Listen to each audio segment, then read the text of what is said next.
নমস্কার। গল্পের ঝুলিতে সকল শ্রোতা বন্ধুদের স্বাগত জানাই।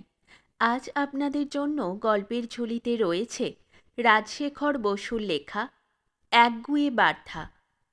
গল্পটি ভালো লাগলে একটা লাইক এবং কমেন্ট করে জানানোর অনুরোধ রইল।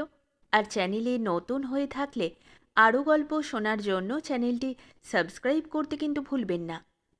তাহলে চলুন শুনে নেওয়া যাক আজকের গল্প। মোগলসরাইয়ের 2 স্টেশন আগে সাকলদিহা। সকাল 8টায় পাঞ্জাব মেল সেখানে এসে থামল।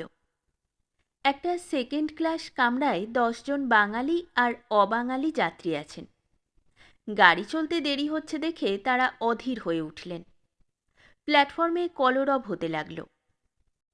ক্যা হুয়া গার্ড সাহেব? গার্ড জানালেন ইঞ্জিন বিগড়ে গেছে, ট্রেন এখন সাইডিংয়ে ফেলে রাখা হবে। মোগলসরাই থেকে অন্য ইঞ্জিন এলে গাড়ি চলবে। অন্তত 1.5 ঘন্টা দেরি হবে। অতুল রক্ষিত বিরক্ত হয়ে বললেন, বিগড়ে যাবার আর সময় পেলেন না ইঞ্জিন, সেরে বজ্জাতি। ইআইআর নাম বদলে গিয়েই এইসব যাচ্ছে তাই কাণ্ড শুরু হয়েছে। কাশি পৌঁছুতে দুপুর পেরিয়ে যাবে দেখছি। ওহে নরেশ, তোমাদের প্লে যদি ভালো না ওতরায় তো আমি দায়ী হব না, তা বলে দিচ্ছি। আনাড়ি অ্যাক্টরদের তালিম দিতে অন্তত 10 ঘন্টা লাগবে। সিরাজউদ্দৌলা নাটকটি সোজা নয়। নরেশ মুখুজ্জে বললেন, আপনি ভাববেন না রক্ষিত মশাই, ওরা অনেক দিন ধরে রিহার্সাল দিয়ে তৈরি হয়ে আছে। আপনি শুধু একটু পালিশ চড়িয়ে দেবেন। 3-4 ঘন্টার বেশি লাগবে না। অতুল রক্ষিত বললেন, তাতে কিছুই হবে না, তোমাদের খোটটাই উচ্চারণ দুরস্ত করতেই দিন কেটে যাবে। দেখো নরেশ, আমার মনে হচ্ছে আমরা অশ্লেষা কি মঘায় যাত্রা করেছি। সকলেই আমাদের পিছনে লেগেছে। হাওড়া আসতে ট্যাক্সির টায়ার ফাটলো, সিগারেটে 2টো টিন বাড়িতেই পড়ে রইল, ট্রেনে উঠতে হোঁচট খেলুম। এই দেখো গোড়ালি জখম হয়েছে, এখন আবার ইঞ্জিন নড়বেন না বলে গোঁ ধরেছেন। অধ্যাপক ধীরেন দত্তর শ্বশুরবাড়ি কাশীতে। পুজোর বন্ধে সেখানে চলেছেন। সহাস্যে বললেন, অচেতন পদার্থের একগুঁয়েমি সম্বন্ধে একটা ইংরেজি প্রবাদ আছে বটে। দাড়িওয়ালা বৃদ্ধ কৈলাস গাঙ্গুলি বললেন, জগদীশ বোস তো বলেই দিয়েছেন যে 1 টুকরো লোহাও সাড়া দেয়, তার মানে লোহার চেতনা আছে। রেলের ইঞ্জিন আর মোটর গাড়ি আরও সচেতন। ধীরেন দত্ত বললেন, তাদের চাইতে একটা পিঁপড়ে ঢের বেশি সচেতন। ইঞ্জিন বা মোটর গাড়ির জীবন নেই। কৈলাস গাঙ্গুলি বললেন, নেই কেন?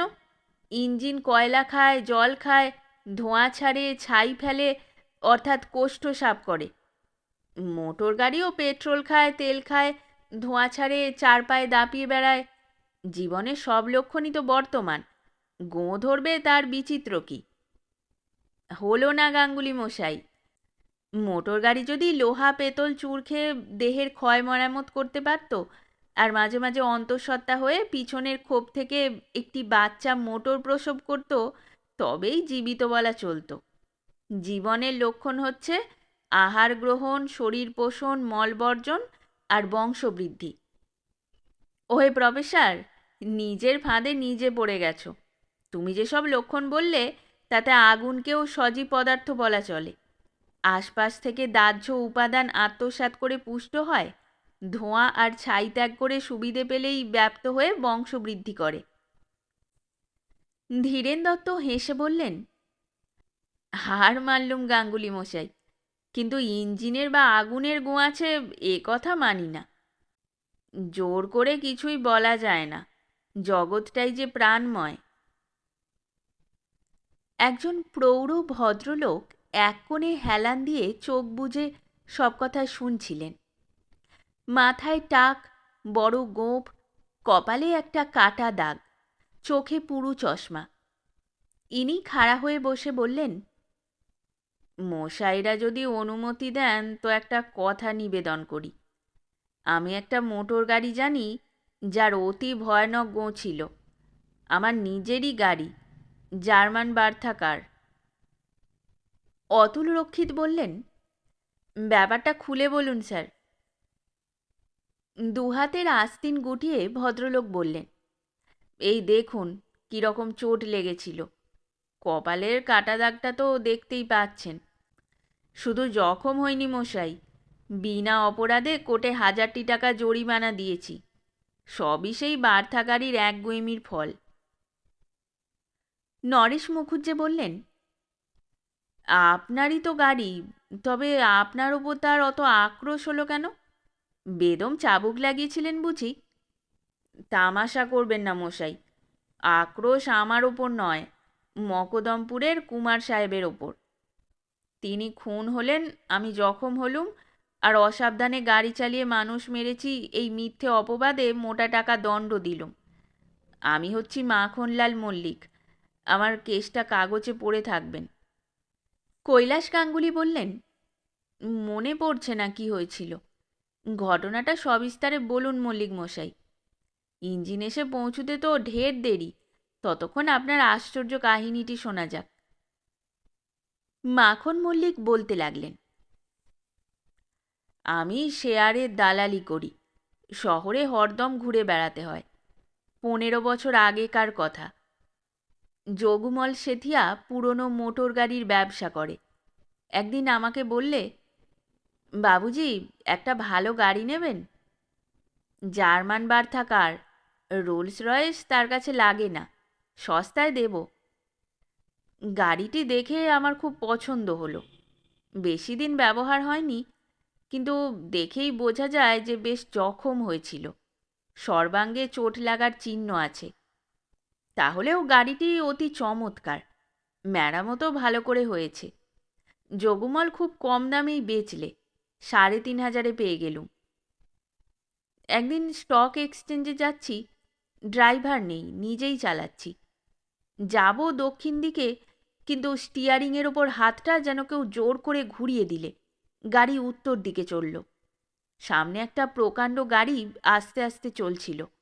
আমার বার থাকার পিছন থেকে তাকে প্রচণ্ড ধাক্কা দিলে প্রাণপণে ব্রেক কষেও সামলাতে পারলুম না। যখন জ্ঞান হলো, দেখলুম আমি রক্ত মেখে শুয়ে আছি, মাথা আর হাতে যন্ত্রণা, চারিদিকে পুলিশ। আমাকে মেডিকেল কলেজে ড্রেস করিয়ে থানায় নিয়ে গেল।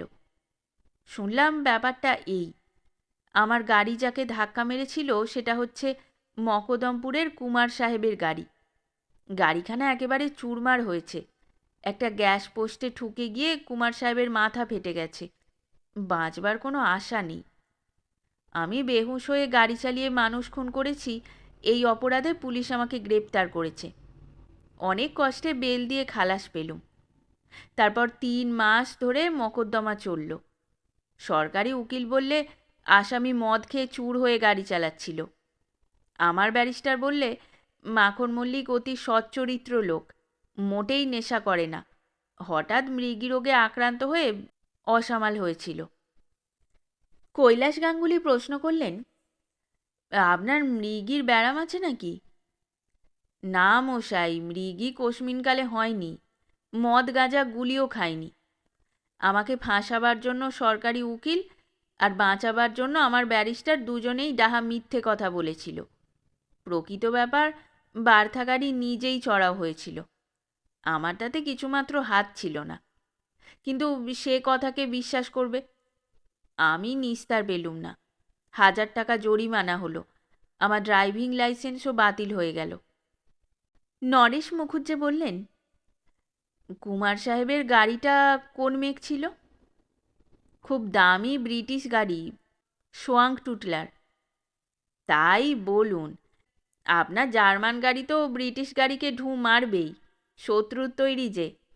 মজা মন্দ নয়, 2 চ্যাম্পিয়ন গাড়ির লড়াই হলো, মাঝে থেকে বেচারা কুমার বাহাদুর মরলেন, আপনি জখম হলেন, আবার জরিমানাও দিলেন।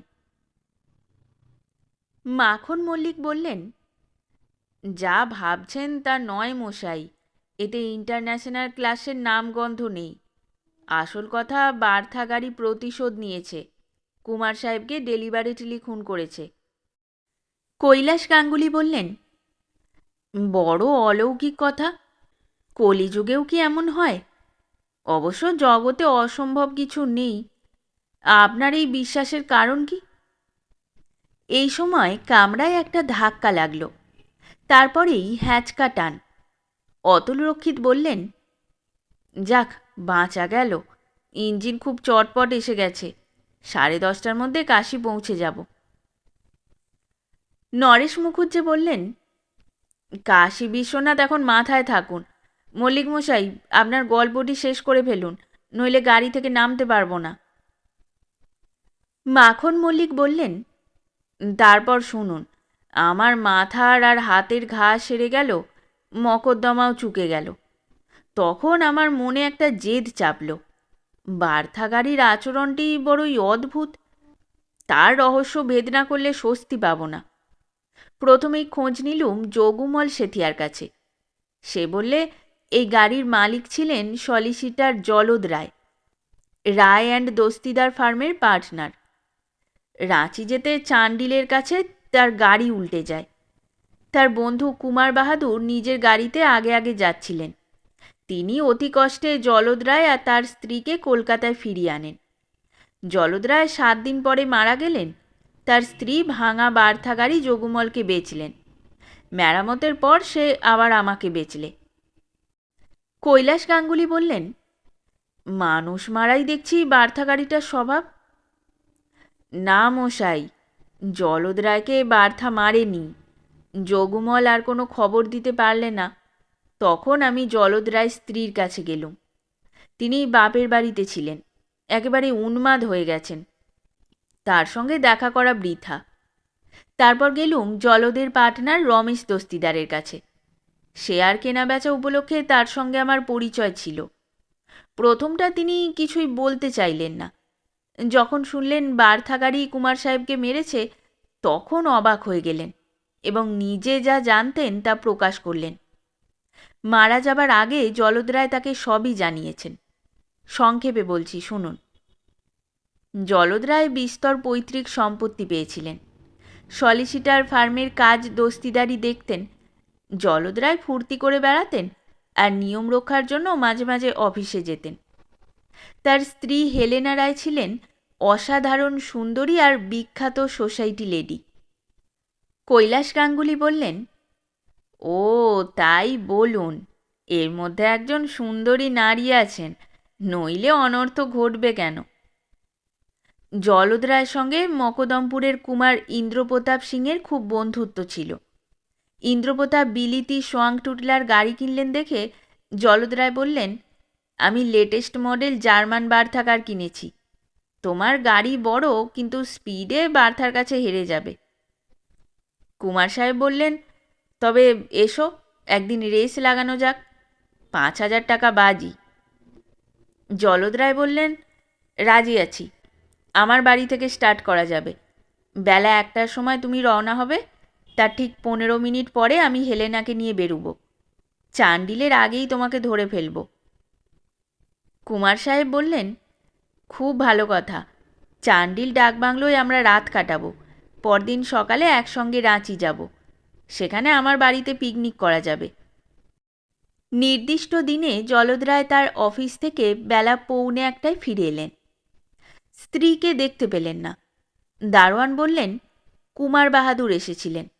তার গাড়িতে মেম সাহেবকে তুলে নিয়ে এইমাত্র রওনা হয়েছেন। এই চিঠি রেখে গেছেন। চিঠিটা জলদ রায়ের স্ত্রী লিখেছিলেন। তার মর্ম এই, কুমারের সঙ্গে চললুম, জীবনটা পরিপূর্ণ করতে চাই। লক্ষ্মীটি, তুমি আর শুধু শুধু পিছনে ধাওয়া করো না। ডিভোর্সের দরখাস্ত করো। ইন্দ্রপ্রতাপ কৃপণ নয়, উপযুক্ত খেসারত দেবে। হেলেনা। জলদ রায়ের মাথায় খুন চাপল। স্ত্রীর জন্যে একটা চাবুক, কুমারের জন্যে একটা মাউজার পিস্তল, নিজের জন্য 1 বোতল ব্রান্ডি আর বার্থার জন্য 3 বোতল শাহজাহানপুর রম নিয়ে তখনই বেরিয়ে পড়লেন। গাড়ি কেনার পরই তিনি পরীক্ষা করে দেখেছিলেন যে বার্থাকে রম খাওয়ালে, অর্থাৎ পেট্রোল ট্যাঙ্কে ঢাললে তার বেশ ফুর্তি হয়, হর্স পাওয়ার বেড়ে যায়। প্রচণ্ড বেগে গাড়ি চালিয়ে জলদ রায় যখন চান্ডিলের কাছে পৌঁছলেন, তখন দেখতে পেলেন প্রায় 1.5 মাইল দূরে কুমারের গাড়ি চলেছে। সন্ধ্যা হয়ে এসেছে, কিন্তু দূর থেকে সোয়াং টুটলারের রূপলি রং স্পষ্ট দেখা যাচ্ছে। ওদিকে কুমার ইন্দ্রপ্রতাপও দেখলেন পিছনে একটা গাড়ি ছুটে আসছে। 3টে হেডলাইট দেখেই বুঝলেন যে জলদ রায়ের বার থাকার। কুমারের সামনেই একটা পাহাড়, রাস্তা তার পাশ দিয়ে বেঁকে গেছে। তিনি জোরে গাড়ি চালিয়ে পাহাড়ের আড়ালে এলেন এবং গাড়ি থেকে নেমে তাড়াতাড়ি গোটাকতক বড় বড় পাথরের চাঙড় রাস্তায় রাখলেন। তারপর আবার গাড়িতে উঠে চললেন। সঙ্গে সঙ্গে বার্থা গাড়ি এসে পড়ল। জলদ রায় বিস্তর মদ খেয়েছিলেন, বার্থাকেও খাইয়েছিলেন। তার ফলে দুজনেই একটু টোল ছিলেন। রাস্তার বাধা জলদ দেখতে পেলেন না, পাথরের ওপর দিয়েই পুরো জোরে চালালেন। ধাক্কা খেয়ে বার্থা গাড়ি কাত হয়ে পড়ে গেল। ইন্দ্রপ্রতাপের ইচ্ছে ছিল তাড়াতাড়ি অকুস্থল থেকে দূরে সরে পড়বেন, কিন্তু তার সঙ্গিনী হেলেনা চিৎকার করতে লাগলেন। দৈবক্রমে একটা মোটর গাড়িও বিপরীত দিক থেকে এসে পড়ল। তাতে ছিলেন ফরেস্ট অফিসার বনবিহারী দুবে আর তার চাপরাশি। অগত্যা ইন্দ্রপ্রতাপকে থামতে হলো। তিনি দুবের সাহায্যে জলদ রায়কে তুলে নিয়ে চান্ডিল হাসপাতালে এলেন। ডাক্তার বললেন, সাংঘাতিক জখম, আমি মরফিন ইঞ্জেকশন দিচ্ছি, এখনই কলকাতায় নিয়ে যান। দুবেজি বললেন, কুমার সাহেব, আপনি আর দেরি করবেন না, এদের নিয়ে এখনই বেরিয়ে পড়ুন। আপনার বন্ধুর গাড়িটা আমি পাঠাবার ব্যবস্থা করছি। চেক বই সঙ্গে আছে তো? একখানা 7,500 টাকার বেয়ারার চেক লিখে দিন, পুলিশকে ঠান্ডা করতে হবে। কলকাতায় ফেরবার 7 দিন পরেই জলদ রায় মারা পড়লেন। তার স্ত্রী হেলেনা উন্মাদ অবস্থায় বাপের বাড়ি চলে গেলেন। তোবড়ানো বার্থা গাড়িটা জগমূল কিনে নিলে। এখন ব্যাপারটা আপনাদের পরিষ্কার হলো তো? ইন্দ্রপ্রতাপ বার্থাকে জখম করেছে, তার প্রিয় মনিবকে খুন করেছে, বার্থা এরই প্রতিশোধ খুঁজছিল। অবশেষে আমার হাতে এসে মনস্কামনা পূর্ণ হলো। স্টক এক্সচেঞ্জের কাছে সোয়াং টুটলারকে ধাক্কা দিয়ে চুরমার করে দিলে, ইন্দ্রপ্রতাপকেও মারলে। নরেন দত্ত বললেন, বার্থা খুব পতিব্রতা গাড়ি, তার আগেকার মনিবের হত্যার প্রতিশোধ নিয়েছে, কিন্তু আপনার ওপর তার টান ছিল না দেখছি। শত্রু মারতে গিয়ে আপনাকেও ক্ষতিগ্রস্ত করেছে। বার্থার গতি কি হলো? যোগমলকেই বেচে দিয়েছি 400 টাকায়। নরেশ মুখুজ্জে বললেন, খাসা গল্পটি মাখনবাবু, কিন্তু বড্ড তরবর করে বলেছেন। যদি বেশ ফেনিয়ে আর রসিয়ে 500 পাতার একটি উপন্যাস লিখতে পারেন, তবে আপনার রবীন্দ্র পুরস্কার মারে কে। যাই হোক, বেশ আনন্দে সময়টা কাটল। আনন্দে কাটল কীরকম? দুজন নামজাদা লোক খুন হলো, একজন মহিলা উন্মাদ হয়ে গেল, দুটো দামি গাড়ি ভেঙে গেল, আমি জখম হলুম, আবার জরিমানাও দিলুম। এতে আনন্দের কি পেলেন? রাগ করবেন না মাখনবাবু, আপনি জখম হয়েছেন, জরিমানা দিয়েছেন, তার জন্যে আমরা সকলেই খুব দুঃখিত। কি বলেন গাঙ্গুলি মশাই? কুমার সাহেবকে বধ করে আপনি ভালোই করেছেন, কিন্তু জলদ রায়কে মরতে দিলেন কেন? সে কলকাতায় ফিরে এলো, হেলেনা আহার নিদ্রা ত্যাগ করে সেবা করলে, জলদ সেরে উঠল, তারপর ক্ষমা ঘেন্না করে দুজনে মিলেমিশে সুখে ঘরকন্যা করতে লাগলো। এই রকম হলে আরও ভালো হতো না কি? আপনি কি বলতে চান আমি একটা গল্প বানিয়ে বলছি? আপনারা দেখছি অতি নিষ্ঠুর বেদরদি লোক। মোগল সরাই এসে পড়ল। মাখন মল্লিক তার বিছানার বান্ডিলটা ধপ করে প্ল্যাটফর্মে ফেললেন এবং সুটকেসটি হাতে নিয়ে নেমে পড়ে বললেন, অন্য কামরায় যাচ্ছি, নমস্কার। কৈলাস গাঙ্গুলি বললেন, ভদ্রলোককে তোমরা শুধু শুধু চটিয়ে দিলে। আহা, চোট খেয়ে বেচারার মাথা গুলিয়ে গেছে।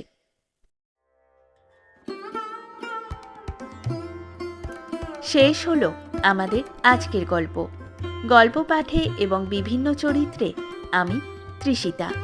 গল্পটি ভালো লাগলে লাইক এবং শেয়ার করে দেবেন, আর চ্যানেলে নতুন হয়ে থাকলে আরও গল্প শোনার জন্য চ্যানেলটি সাবস্ক্রাইব করতে কিন্তু ভুলবেন না। খুব তাড়াতাড়ি নতুন একটি গল্প নিয়ে ফিরে আসব। সকলে ভালো থাকুন, শুনতে থাকুন গল্পের ঝুলি।